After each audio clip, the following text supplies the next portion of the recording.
17वां अध्याय। उस समय शिव जी के गण प्रबल थे। उन्होंने जलंधर, शुंभ निशुंभ, महासुर, कालनेमी आदि को पराजित कर दिया।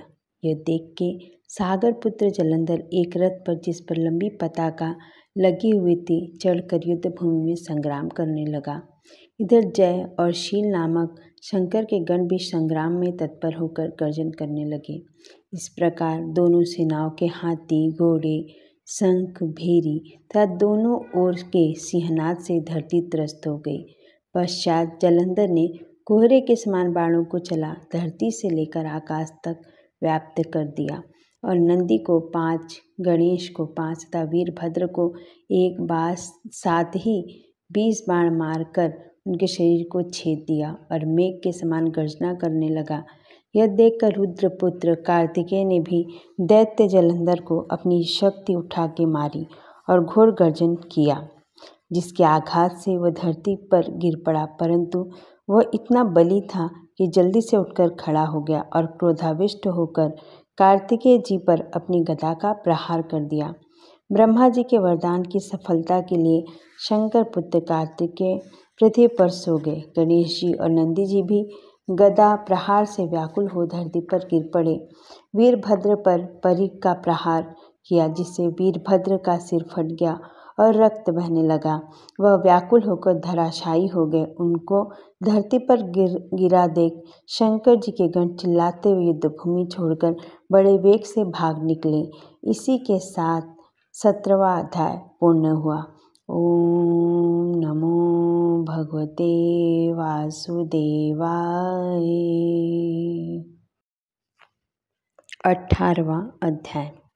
अब रौद्र रूप महाप्रभु शंकर अपने वीर गणों के साथ नंदी पर चढ़कर हंसते हुए युद्ध भूमि में आए। उनको आया देख उनके पराजित गण फिर लौट आए और सिंहनाद करते हुए आयुधों से दैत्यों पर प्रहार करने लगे। भीषण रूपधारी रुद्र को देखकर दैत्य भागने लगे।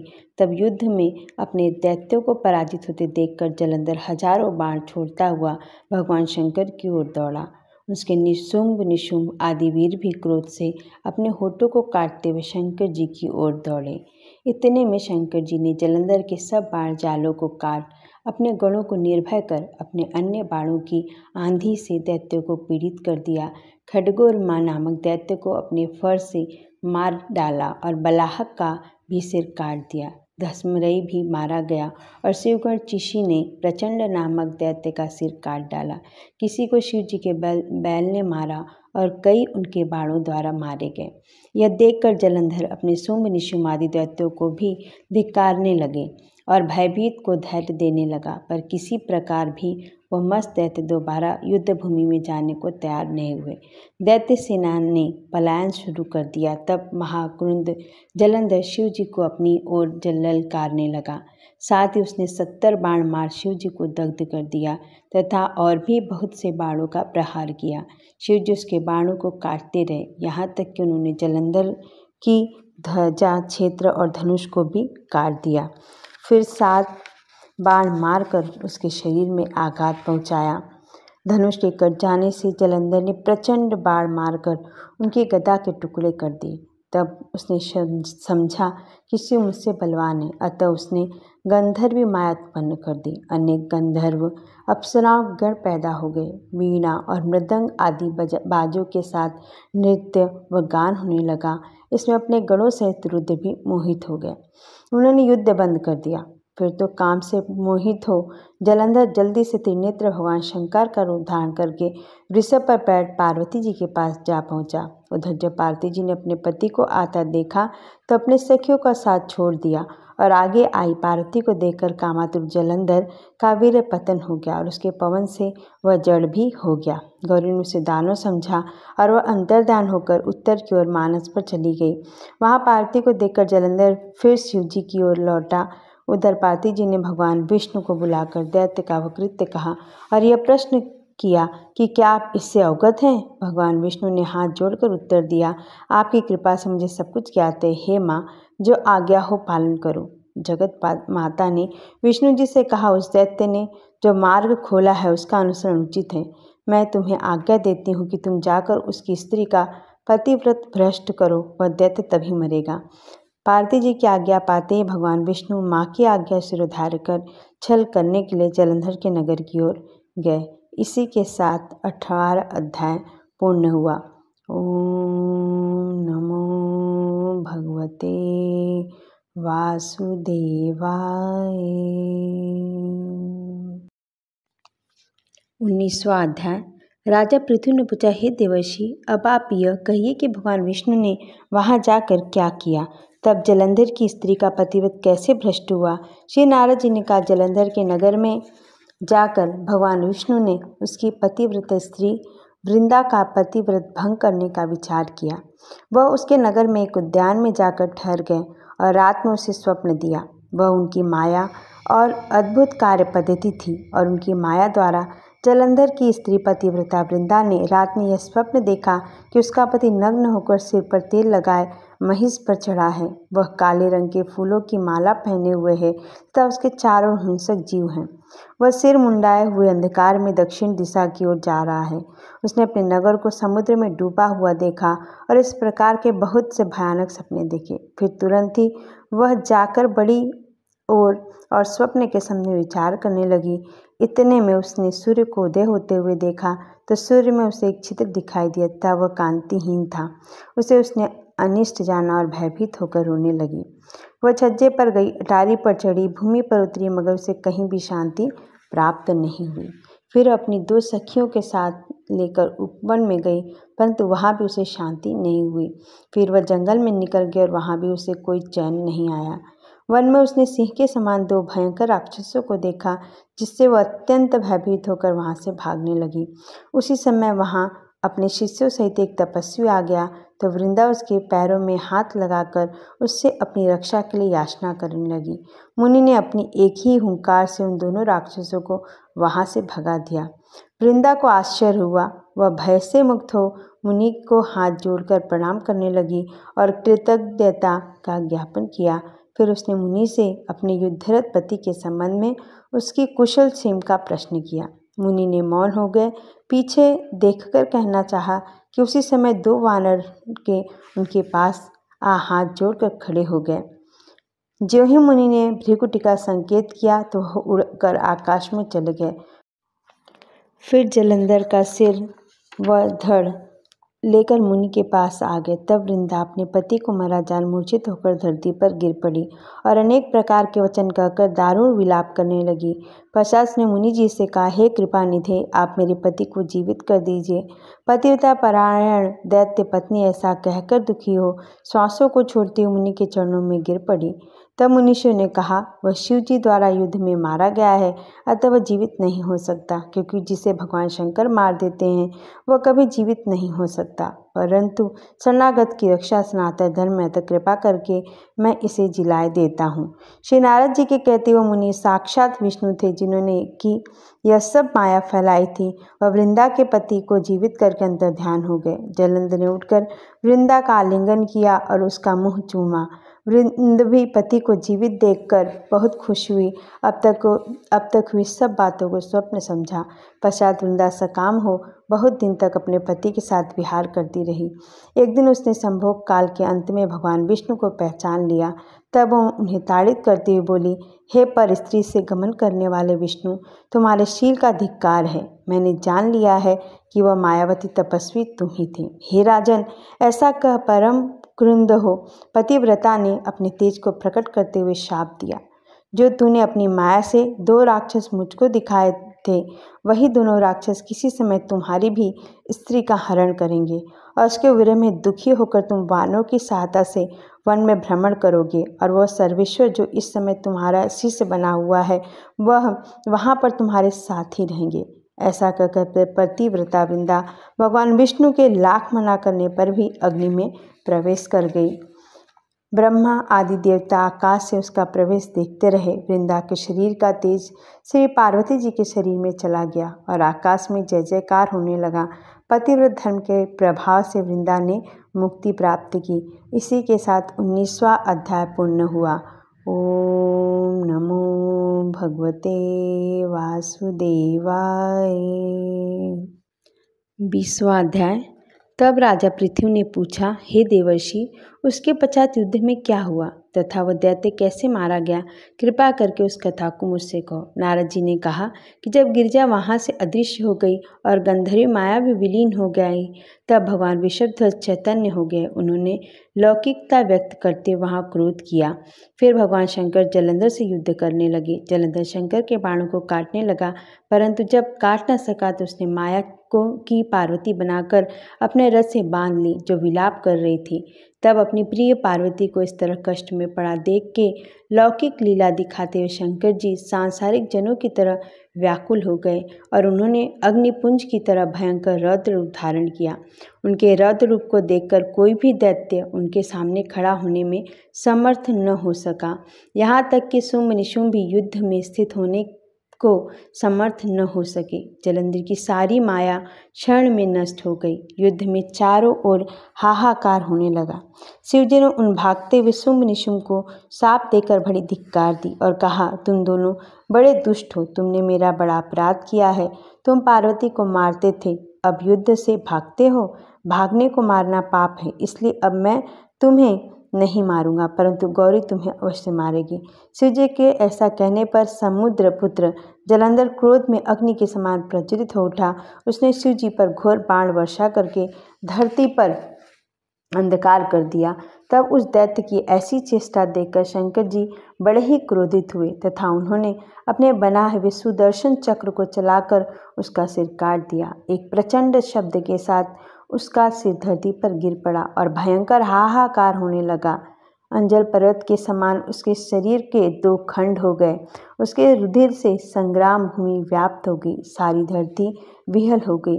शिवजी की आज्ञा से उसका रक्त और मांस महागौरव में जाकर रक्त का कुंड हो गया तथा उसके शरीर का तेज निकलकर शंकर जी के शरीर में वैसे ही प्रवेश कर गया जैसे कि वृंदा का तेज गौरी जी के शरीर में प्रवेश हुआ था। जलंधर को मरा हुआ देखकर देवता और गंधर्व सब प्रसन्न हो गए। इसी के साथ 20वां अध्याय पूर्ण हुआ। ओम नमो भगवते वासुदेवाय। 21वां अध्याय। अब ब्रह्मादि देवताओं ने नतमस्तक होकर शंकर जी की बड़ी स्तुति की और कहा, हे प्रभु, आप प्रकृति से भी परे पार ब्रह्मा और परमेश्वर हैं। आप निर्गुण निर्विकार व सबके ईश्वर होकर भी नित्य अनेक प्रकार के कर्मों को करते हैं। हे शंकर जी, हम सब ब्रह्मा आदि सब देवता आपके दास हैं। हे देवीश, हे शिव जी, आप प्रसन्न होकर हमारी रक्षा कीजिए। हे नाथ, हम आपकी प्रजा हैं तथा सदा आपकी शरण में रहते हैं। राजा पृथु से नारद जी ने कहा, जब इस प्रकार ब्रह्मा आदि सब देवता और मुनियों ने शिव जी की अनेक प्रकार से स्तुति करके उनके चरण कमलों का ध्यान किया, तब उसे सुन देवताओं को वर देकर शिव जी वहीं पर अंतर्ध्यान हो गए। पश्चात शिव जी का यश गाते हुए सब देवता प्रसन्न होकर अपने अपने स्थान को चले गए। महेश साख्यान से जलंधर का यह युद्ध चरित्र बड़ा पुण्यप्रद और सब पापों का नाश करने वाला है। यह सब सुखदायक और महेश जी को भी आनंददायक है। जो इन दोनों आख्यानों को पढ़ेगा और सुनेगा वह सुखों को भोगकर अंत में अमर पद को प्राप्त करेगा। इसी के साथ 21वां अध्याय पूर्ण हुआ। ओम नमो भगवते वासुदेवाय। 22वां अध्याय। राजा पृथु ने कहा, हे नारद जी, आप कृपा करके मुझको बतलाइए कि वृंदा को मोहित करके विष्णु जी ने क्या किया और फिर वह कहाँ गए। देवता स्तुति करके मौन हो गए तो भगवान शंकर जी ने प्रसन्न होकर देवताओं से कहा, हे ब्रह्मा आदि देवताओं, जलंधर तो मेरा ही अंश था। मैंने उसे तुम्हारे लिए नहीं मारा, यह मेरी सांसारिक लीला थी। फिर भी आप लोग सत्य कहिए कि इससे आप सुखी हो या नहीं। तब ब्रह्मादि देवताओं के नेत्र हर्ष से खुल गए। उन्होंने शिव जी को प्रणाम करके विष्णु जी का यह सब वृत्तांत कर सुनाया, जो उन्होंने बड़े प्रयत्न से वृंदा को मोहित किया था तथा वह अग्नि में प्रवेश करके परम गति को प्राप्त हुई। देवताओं ने यह भी कहा कि तभी से वृंदा की सुंदरता पर मोहित हुए विष्णु जी उनकी चिता की राख लपेटे इधर उधर घूमते हैं। अतः आप उन्हें समझाइए, क्योंकि यह प्राकृतिक चराचर आपके अधीन है। देवताओं से सब सुनकर शंकर जी ने उन्हें अपनी दुस्तर माया समझाई और कहा, यह सारा जगत उसी के अधीन है। उसी से मोहित हो विष्णु भी काम के वश हो गए हैं। परंतु महादेवी उमा त्रिदेवी की जननी, सबसे परे वह मूल प्रकृति परम मनोहर और वहीं गिरजा भी कहलाती हैं। विष्णु जी का मोह दूर करने के लिए आप सब उनकी शरण में जाइए। यदि वह प्रसन्न हो जाएंगी तो आप सबका कल्याण हो जाएगा। शंकर जी की आज्ञा से सब देवता मूल प्रकृति को प्रसन्न करने चले गए। उनके पास पहुंचकर उनकी बड़ी स्तुति की। तब आकाशवाणी हुई, हे देवताओं, मैं 3 प्रकार से तीनों गुणों से पृथक होकर स्थित होती हूँ। सद्गुण से गौरी, रजोगुण से ज्योति रूप हूँ तथा आप लोग मेरी रक्षा से यदि सादर उन देवियों के पास जाओ तो वह तुम्हारे मनोरथ को पूर्ण करेंगी। यह सुनकर देवताओं के नेत्र खुल गए। वह भगवती का आदर करते हुए गौरी, लक्ष्मी और सरस्वती को प्रणाम करने लगे। सब देवताओं की भक्तिपूर्वक प्रार्थना से वह सब देवियां प्रकट हो गईं। सभी देवताओं ने खुश होकर निवेदन किया। तब देवियों ने कुछ बीज देकर कहा, इन्हें ले जाकर दे दो, तुम्हारे सब काम सिद्ध हो जाएंगे। ब्रह्मा जी देवता उन बीजों को लेकर विष्णु जी के पास गए। वृंदा की चिता भूमि पर डाल दिया, जिससे धात्री, मालती एवं तुलसी प्रकट हुई। विष्णु जी ने ज्यों ही उन स्त्री रूप वाली वनस्पतियों को देखा तो वह उठ बैठे। कामासक्त चित्त से मोहित हो उनसे याचना करने लगे। धात्री व तुलसी ने उनसे प्रीति की तो विष्णु सारा दुख भूलकर देवताओं से नमस्कृत हो अपने लोक को चले गए। वह पूर्ववत सुखी हो शंकर जी का स्मरण करने लगे। यह आख्यान शिव जी की भक्ति देने वाला है। इसी के साथ में 22वां अध्याय पूर्ण हुआ। ओम नमो भगवते वासुदेवाय। ओम नमः शिवाय। 23वां अध्याय। नारद जी ने कहा, हे राजन, इसी कारण से उद्यापन में तुलसी जी की जड़ में भगवान विष्णु की पूजा की जाती है। तुलसी जी का मूल प्रदेश भगवान विष्णु को प्रसन्न करने वाला है। हे राजन, तुलसी का पौधा जिस घर में वर्तमान है वह घर तीर्थ स्वरूप है और उस घर में यमदूत कभी नहीं आते हैं। यह पौधा सब पापों का नाश करने वाला, अभीष्ट फल को देने वाला है। जो मनुष्य तुलसी का पौधा लगाता है वह यमराज को नहीं देखता। भगवान नंदी का दर्शन, गंगा स्नान व तुलसी के पौधे का संसर्ग, ये तीनों एक पुण्यप्रद है। तुलसी को छूने से कामिक, वाचिक, मानसिक आदि संपूर्ण पाप नष्ट हो जाते हैं। जो प्राणी तुलसी के दल से भगवान का पूजन करते हैं वह पुनः गर्भ में नहीं जाते और निसंदेह जीव मुक्त हो जाते हैं। तुलसी के दल में पुष्पक आदि समस्त तीर्थ, गंगा आदि नदियाँ और विष्णु प्रभृति सब देवता निवास करते हैं। तुलसी जी के पौधे के पास जो अपना प्राण विसर्जन करता है वह चाहे कितना बड़ा पापी क्यों न हो, उसे यमराज नहीं देख सकते। हे राजन, जो लोग तुलसी के काष्ठ का चंदन लगाते हैं वह सहज में मोक्ष को प्राप्त होते हैं। उनके द्वारा किए गए पाप उनके शरीर को स्पर्श नहीं कर पाते हैं। हे राजन, जहाँ तुलसी के वन की छाया हो वहाँ पर पितरों को श्राद्ध करना चाहिए। वहाँ पर पितरों के निमित्त दिया हुआ दान हमेशा के लिए अक्षय होता है। आंवले के वृक्ष की छाया में जो प्राणी पिंडदान करते हैं उनके पितर यदि नरक की यातना भी भोग रहे हों तो वह भी मुक्त हो जाते हैं। सिर, हाथ, मुंह और देह में जो आंवले को धारण करते हैं उनको विष्णु रूप जानना चाहिए। आंवले के फल और तुलसी के दलों को पानी में मिलाकर जो प्राणी स्नान करते हैं उन्हें गंगा स्नान का फल मिलता है। जो मनुष्य आंवले के पत्तों और फलों से देवता का पूजन करते हैं उन्हें स्वर्ण मणि और मोतियों द्वारा पूजन का फल प्राप्त होता है। कार्तिक मास में सब तीर्थ, ऋषि, देवता और सब यज्ञ जब सूर्य तुला राशि में होता है आंवले के वृक्ष में वास करते हैं। जो मनुष्य द्वादशी तिथि को तुलसी दल और कार्तिक में आंवले का पत्ता तोड़ता है वह नरक में वास करता है। जो कार्तिक में आंवले की छाया में बैठकर भोजन करता है उसके अंत संसर्ग में सब दोष नष्ट हो जाते हैं। कार्तिक में जो आंवले की जड़ में विष्णु जी का पूजन करता है उसे श्री विष्णु क्षेत्रों वह पूजन का फल प्राप्त होता है। आंवले तथा तुलसी की महत्ता का वर्णन करने में श्री ब्रह्मा जी भी असमर्थ हैं। इसलिए धात्री और तुलसी जी की जन्म कथा सुनने से मनुष्य अपने वंश सहित मुक्त हो जाता है। इसी के साथ 23वां अध्याय पूर्ण हुआ। ओम नमो भगवते वासुदेवाय। ओम तुलसी देवेभ्यो नमः।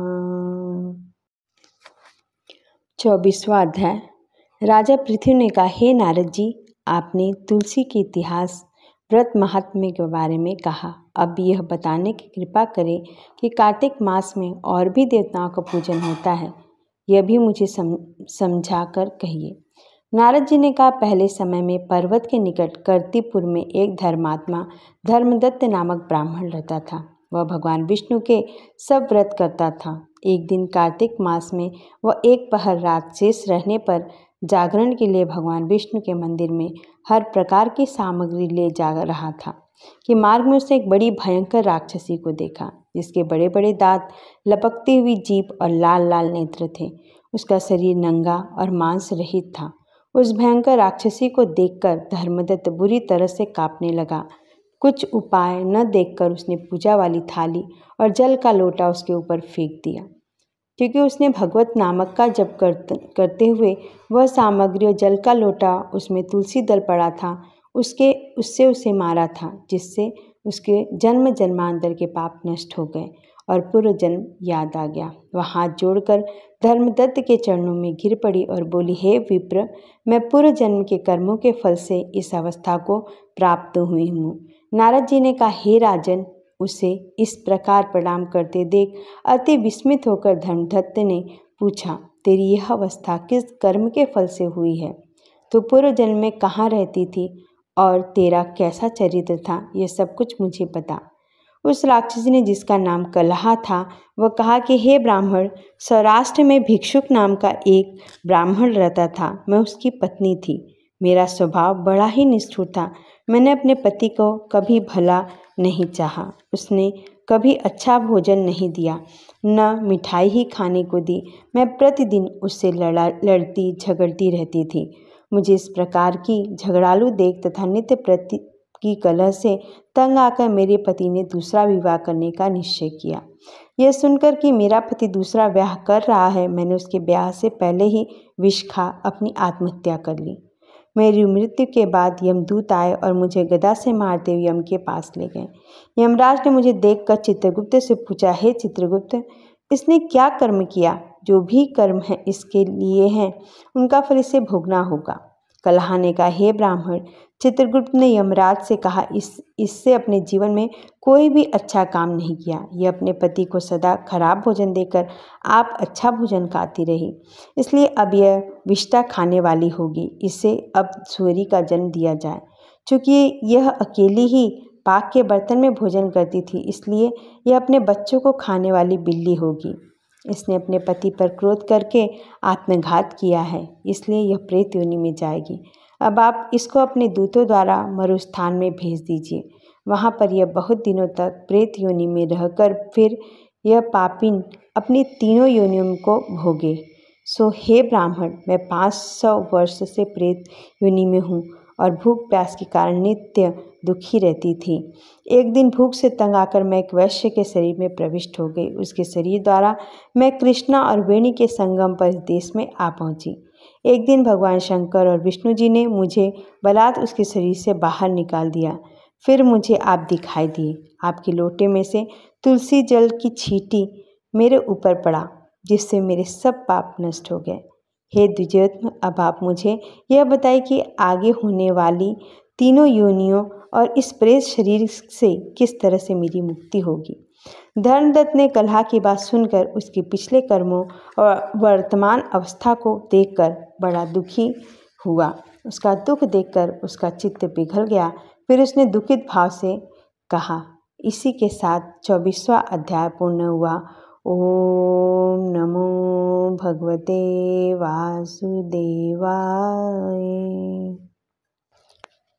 25वां अध्याय। तीर्थ व्रत और दान आदि के करने से समस्त पाप नष्ट हो जाते हैं, मगर प्रेत योनि में रहने वाले को इसका अधिकार नहीं है। तुम्हारे दुखों को देखकर मैं अत्यंत दुखी हूँ और तुम्हारा दुख दूर किए बिना मुझे संतोष नहीं होगा। तुम्हारे पाप बड़े भारी हैं, क्योंकि तीनों योनियाँ बहुत बड़े पाप करने वालों को ही प्राप्त होती हैं और प्रेत योनि में तो थोड़े पुण्य से नष्ट भी नहीं हो सकती।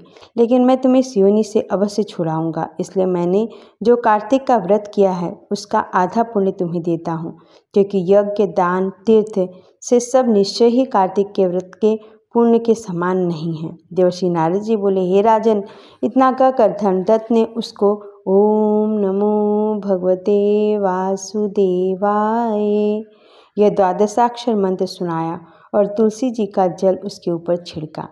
बस फिर क्या था, क्षण भर में वह प्रेत योनि से छूटकर प्रज्वलित शिखा के समान दिव्य रूप धारण कर लक्ष्मी जी के समान सुंदर हो गई। तब वो धर्मदत्त को दंडवत करके प्रसन्नता से गदगद होकर बोली, हे ब्राह्मण, आपके आशीर्वाद से मैं इस घोर नरक से छूट गई हूँ। मुझे पाप सागर में डूबती हुई के लिए आप नौका के समान हैं। नारद जी ने कहा, हे राजन, अभी कलहा इसी प्रकार कह रही थी कि वहाँ पर विष्णुगण एक दैदीप्यमान विमान लेकर आए। विमान के द्वार पर अप्सराएं और गण खड़े हुए थे। धर्मदत्त ने उसको देखकर प्रणाम किया। पुण्यशील और सुशील नामक भगवान विष्णु के गणों ने धर्मदत्त को अपने हाथों से ऊपर उठा उसका अभिनंदन करके कहा, हे द्विजश्रेष्ठ, आप धन्य हैं जो सदा भगवान विष्णु के व्रत कथा और सेवा में लगे रहते हैं। आपने जो अपने बाल्यकाल में पवित्र और शुभ कार्तिक व्रत किया था, उसके आधे फल से कलहा के पूर्व जन्म के एकत्रित पाप नष्ट कर दिए हैं। यही नहीं, आपकी कृपा से उसके सैकड़ों जन्म के पाप नष्ट हो गए हैं। आपके जागरण आदि करने से पुण्य प्रभाव से आकाशमंडल से यह विमान आया है। हे ब्राह्मण, अब हम इसे भांति भांति के भोगों से युक्त वैकुंठ में ले जा रहे हैं। आपके दान पुण्य के प्रभाव से यह भगवान विष्णु के पास रहेंगे।